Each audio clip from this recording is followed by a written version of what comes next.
Hey, welcome to Keight's Crafts. I'm Keight. Today I would like to share with you this simple but elegant wedding card that I recently made. Let's get started.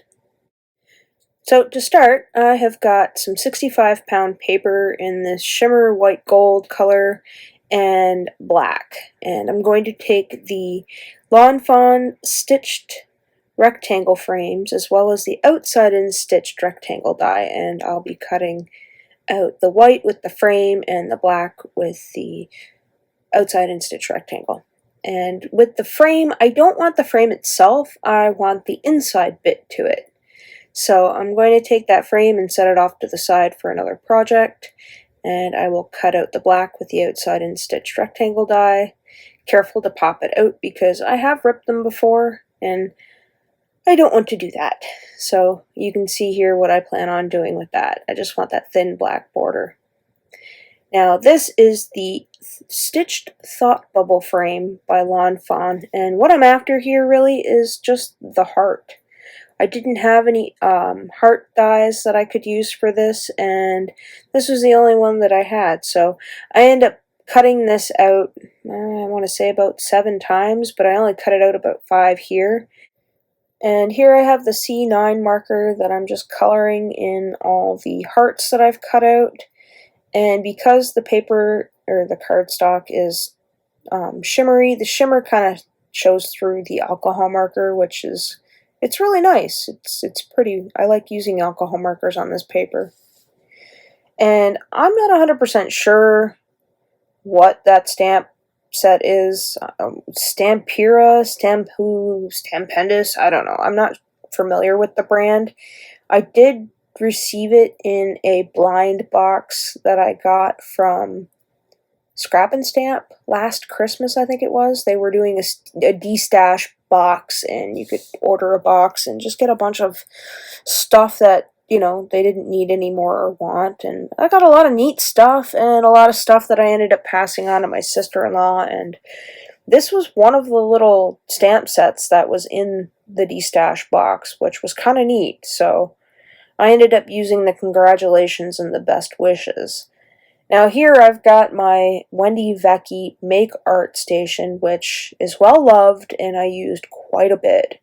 And honestly, if you need to invest in some kind of metal magnetic thing, one of these comes in handy. I really enjoy using it. So what I'm doing here is I've lined up my card panel to have the 0 kind of in the middle where I want it to be. And I'm taking a pin here to kind of unclog my glue because I'm going to drizzle a little tiny thin stream of glue around this heart. Now I don't want to put a whole lot of glue on this because I don't want it to ooze out, so I'm being very delicate with how much I put on the heart itself. And these little bottles come in handy if you don't have any. I recommend finding one, and it's wonderful. I love having it on my desk, and they're refillable, so the only thing you do need is a straight pin to unclog it every once in a while. So once I'm done that, you can see how all nice and even and matchy-matchy the hearts look, and I'll give them a quick press with a clean stamping block, and I am going to figure out where I want to put this heart next. Now, I have such anxiety about creating white cards because they pick up everything. And if I'm not careful, my cards tend to pick up a little bit extra, a little bit more extra than I wanted them to. So I try to be extra delicate when making white cards, and I try to make sure I have clean hands. But here I'm just taking 2 of the heart, the inside of the heart cutouts that I made with the Thought Bubbles die. The Thought Bubbles die with the heart part, not the Thought Bubbles die itself, but you know what I mean. Anyway, I'm taking the top layer that I want to add, and I'm going to color it in with some Copic markers. Again, it's, I want to say it was R46 and R35 that I used. I didn't like the R46 by itself, and I thought I'd use a bit of the R35 to kind of lighten it up.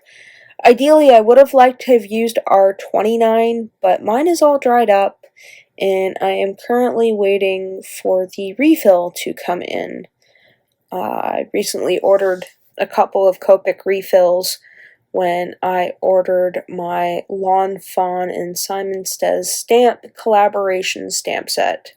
I was quite pleased to have ordered it because this is my first Stamptember. That's right, my first Stamptember. I only started collecting stamps and dies about a year ago, and I kind of missed the train when it came to Stamptember because I was still new and still trying to even figure out where I could buy these things because Lawn Fawn really tickled my fancy.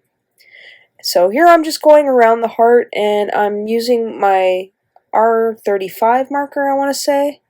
It's hard to say. I can't see the number on it, but I'm just going around the edges just to kind of get rid of that white so it doesn't show up.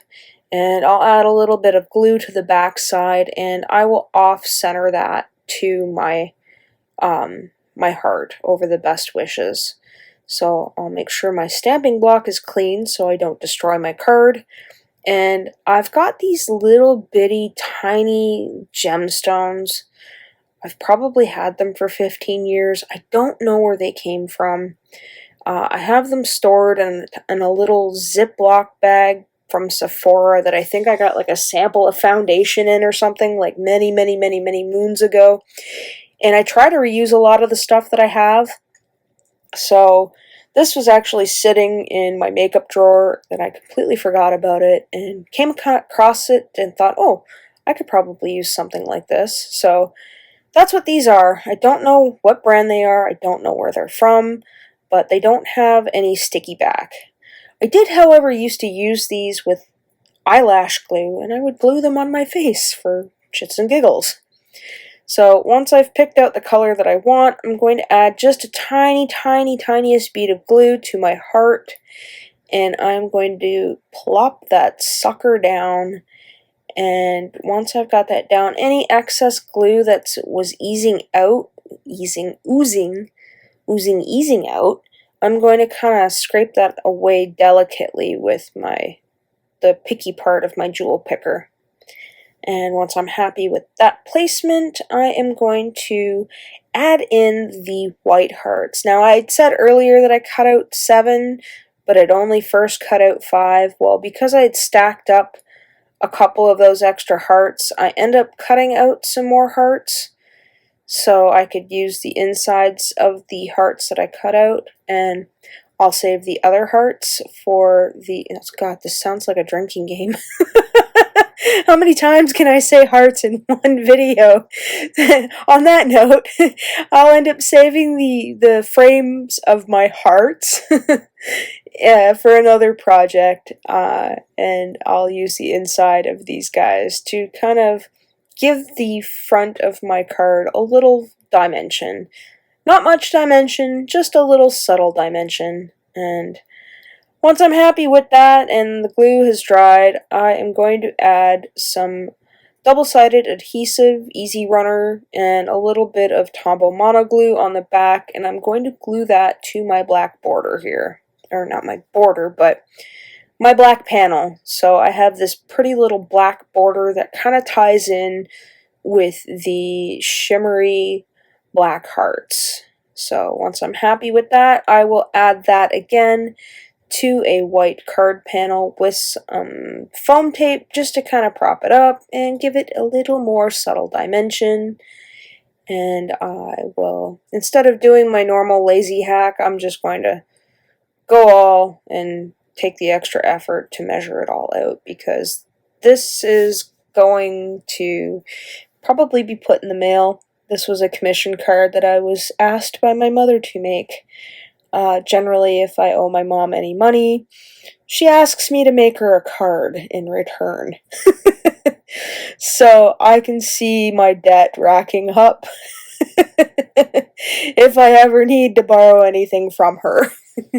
Usually she just buys me some farm fresh eggs from out in the county, and I tell her I pay her back later, and usually later is when she hits me up for a card. So once I've put that aside, I realize I need something in the center of this, and before I go and muck stuff up, I want to put the sentiment on the inside of the card. And I almost put the front of the card on, but I thought better of it because, as you can see, my Misty is kind of dirty and I need to clean it off, and my luck, the dried ink will somehow re-wet itself magically and smear all over my card. So I thought I would add the congratulations to the inside of the card before I put my panel on. So I'm going to grab a piece of paper here just in case the ink is still wet, and I'm going to slide that in the middle, and then I'm going to give my card another quick crease just to make sure that I've got the fold okay. And I'll continue to take off the release tape without getting it stuck to the inside of my card. And then I will add a little bit of glue to give me the slightest bit of wiggle room in case I need to peel it up. And this just ensures that this stays stuck because you're doubling up on the adhesive. So I'll go ahead and stand up and stand above this. No, wait, what am I doing here? Come back. I need some low-tack tape to kind of hold my card together so I can get the alignment right. That's what I'm doing. Yes. So I'll stand up and I'll grab the corners. I find that if I grab the diagonal corners and line up the two corners that I don't have, I can get a pretty even match there. So here is my card. Here is the finished card. You can see how shimmery the paper is with the alcohol markers and the congratulations. If you've enjoyed today's content or found it helpful, please give this video a like. I also welcome you to subscribe, as I post weekly. Here's another video that I think you might enjoy. Thanks for hanging out with me today. Take care.